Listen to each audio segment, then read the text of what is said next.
Boa tarde. Eu sou Luiz Blanes, eu faço parte da equipe Tigre. Nós desenvolvemos um aplicativo cuja motivação é da transparência de investimentos governamentais através de busca eletrônica, né, de rastreio eletrônico. E nós começamos com uma crítica com relação às bases, né? Nós, como desenvolvedores, entendemos que as bases de dados do governo, se a gente quisermos chamar elas de base livre, deveríamos ter APIs livres, né? Então, acho que é o foco e a motivação do nosso trabalho. A justificativa do aplicativo é, basicamente, criar uma ferramenta intuitiva para que se possa perceber, o cidadão possa perceber os repasses dos recursos federais feitos pelo governo estadual, municipal e as OSCs. Devido à grande diversidade de bancos de dados, muitas delas, inclusive, mal desenhadas ou populadas, né, a criação de aplicativos sobre essas bases perpetua a problemática da divergência de tecnologia ou melhorias. Ou seja, a gente concluiu que criar aplicativos com bases, por exemplo, em planilha Excel, ou bases que são problemáticas, a gente está perpetuando a base. Então, a nossa intenção era fazer um aplicativo onde nós estaríamos expondo uma API para que novos aplicativos sejam baseados nessa API, para que as bases de dados ficassem por trás dela. Ou seja, era uma preocupação maior com infraestrutura do que propriamente com o aplicativo. Ele foi concebido para trabalhar com tecnologias mobile ou browser, e o que fez com que o uso de HTML5, CSS3 e JavaScript para o front-end ficasse completamente independente e na forma de camadas de apresentação. O sistema de retaguarda e acesso à base de dados é feito através de web services em cima de frameworks, né? Ele vai dar continuada agora dizendo a parte de retaguarda.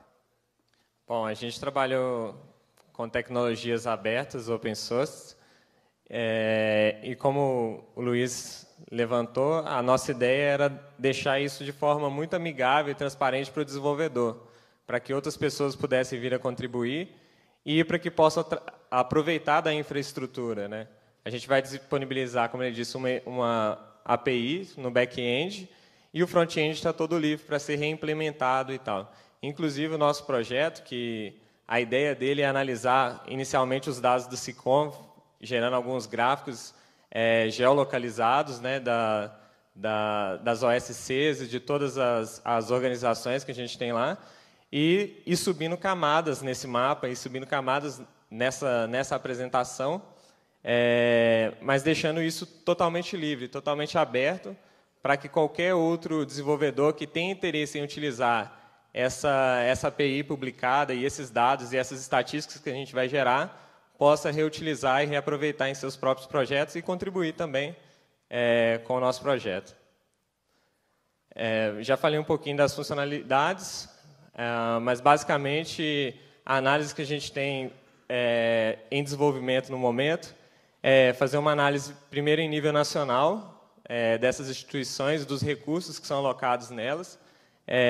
Em segundo lugar, fazer uma análise por região, por estado e por município, chegando nas OCIPs e tendo uma visão geográfica muito clara da verba, da localidade, dos investimentos, para que isso possa ajudar a administradores públicos a poder até argumentar com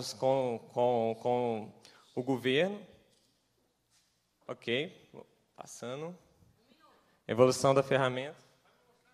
E o principal, eu já praticamente apresentei isso, mas, por exemplo, uma das coisas que a gente implementou e não conseguiu utilizar por causa da fragmentação das bases de dados é o uso de rede neural. A gente tem uma rede neural embutida dentro do aplicativo, só que a gente não consegue perceber dentro dos índices, por exemplo, se a gente quisesse utilizar IDH como critério para novas tomadas de decisões do governo, ou mesmo para avaliação por parte do público que venha utilizar alguma interface que venha a ser implementada sobre essa infraestrutura, ele não consegue fazer um bom uso, porque a base de dados ela não está georreferenciada, ou quando está, ela tem muitas falhas embutidas. Então, criar uma camada intermediária entre a camada de aplicação e os diversos bancos de dados se faz necessário. Essa é a nossa